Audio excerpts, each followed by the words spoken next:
e-commerce di Indonesia. E-commerce merupakan suatu platform perdagangan elektronik yang dilakukan antara pihak yang bertemu secara tidak langsung ataupun melainkan melalui komputer, jaringan komputer, dan media elektronik yang lain. Kegiatan yang dilakukan melalui platform e-commerce merupakan suatu transaksi jual beli yang dilakukan oleh para pihak tanpa bertemu secara langsung. Transaksi yang terjadi merupakan transaksi elektronik. Dapat diketahui bahwa transaksi dalam jual beli secara elektronik yang dilakukan secara melalui platform e-commerce didasarkan atas suatu perjanjian antara suatu pihak.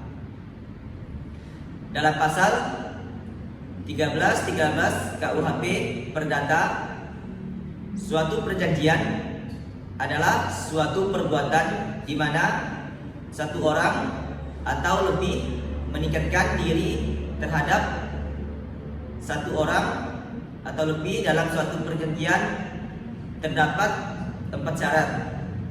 Syarat sah perjanjian menurut pasal 1320 KUHP Perdana yaitu 1. Kesepakatan mereka meningkatkan dirinya. 2. Kecakapan untuk membuat suatu perjanjian. Yang ketiga, suatu pokok persoalan tertentu. Dan yang keempat, suatu sebab yang tidak terlarang.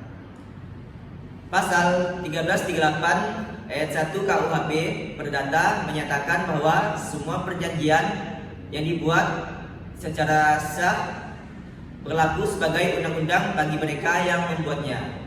Maka dari itu, perjanjian mengikat para pihak yang membuat perjanjian seakan-akan para pihak menetap undang-undang bagi mereka itu sendiri.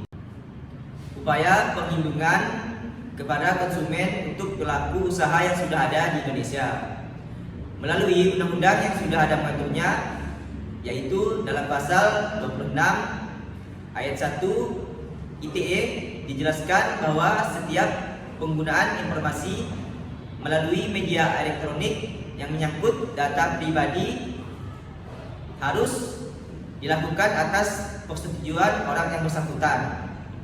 Perlindungan data pribadi merupakan salah satu bagian dari hak pribadi atau privacy right dalam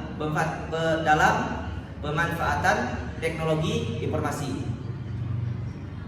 Upaya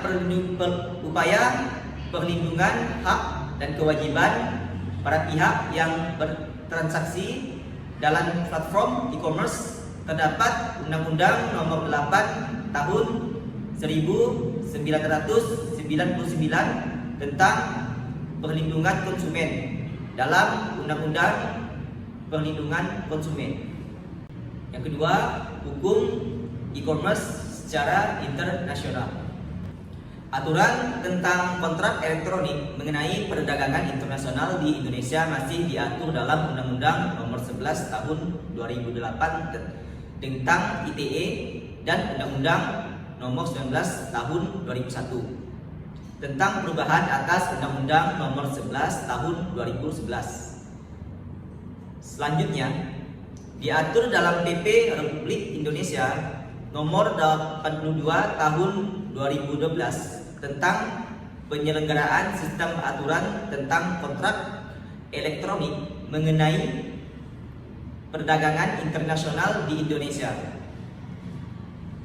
Dan pada saat ini hukum mengenai e-commerce secara nasional adalah USICRAL, the Model Law on Electronic E-commerce yang disahkan Majelis Umum PBB melalui resolusi nomor 51 atau 162 tahun 1996.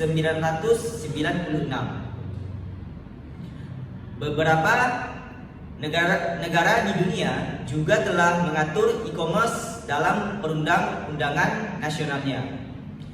Di Indonesia, Undang-Undang Nomor 11 11 tahun 2008 tentang informasi transaksi elektronik serta Undang-Undang Nomor 8 tahun 1999 tentang perlindungan konsumen yang dalam pasal 4 dan pasal 8 menetapkan hak dan kewajiban untuk konsumen. Materi yang ketiga, cyber law. Cyber law yaitu hukum yang mengatur aktivitas dunia maya atau kejahatan di dunia maya yang melalui jaringan internet. Istilah cyber law telah membentuk rezim hukum baru di Indonesia, khususnya dalam kegiatan teknologi dan informasi. Rezim hukum cyber law di Indonesia ditandai dengan lahirnya undang-undang. Kemudian, cyber law adalah aspek hukum yang ruang lingkupnya meliputi setiap aspek yang berhubungan dengan perorangan atau subjek hukum yang menggunakan dan memanfaatkan teknologi internet yang dimulai pada saat online dan memasuki dunia cyber atau maya. Adapun tujuan dari cyber law yaitu untuk menanggulangi kejahatan cyber. Cyber law sendiri sangat berkaitan dengan upaya pencegahan tindak pidana ataupun penanganannya. Sumber hukum cyber law, instrumen hukum internasional publik yang mengatur kejahatan siber adalah Konvensi tentang Kejahatan Siber 2001 yang digagas oleh Uni Eropa. Konvensi ini di dalam perkembangannya dimungkinkan untuk diratifikasi dan dieksesi oleh negara manapun di dunia yang memiliki komitmen dalam upaya mengatasi kejahatan siber. Berdasarkan rumusan perbuatan yang dikriminalisasi sebagai tindak pidana siber dalam UU ITE terdapat unsur delik yang dirumuskan, yaitu unsur dengan sengaja dan tanpa hak. Dalam beberapa pasal, unsur tanpa hak dirumuskan alternatif dengan melawan hukum, yaitu pasal 30 sampai dengan pasal 36. Penggunaan kata dengan sengaja mengandung arti bahwa tindak pidana siber sebagaimana diatur dalam UU ITE diancam dengan pidana apabila dilakukan dengan sengaja. Keempat, jenis kejahatan siber. Kejahatan siber dilakukan dalam berbagai macam aktivitas yang menyerang keamanan komputer atau website. Ada beberapa jenis kejahatan siber yang populer dan lazim dilakukan oleh hacker secara individu atau terorganisasi, yaitu yang pertama, phishing, yaitu kejahatan dilakukan dengan mencuri informasi atau data sensitif seseorang melalui pesan atau tautan link palsu yang terlihat kredibel. Yang kedua, pemalsuan identitas. Kejahatan siber ini sering terjadi di media sosial dan wajib diwaspadai pengguna internet.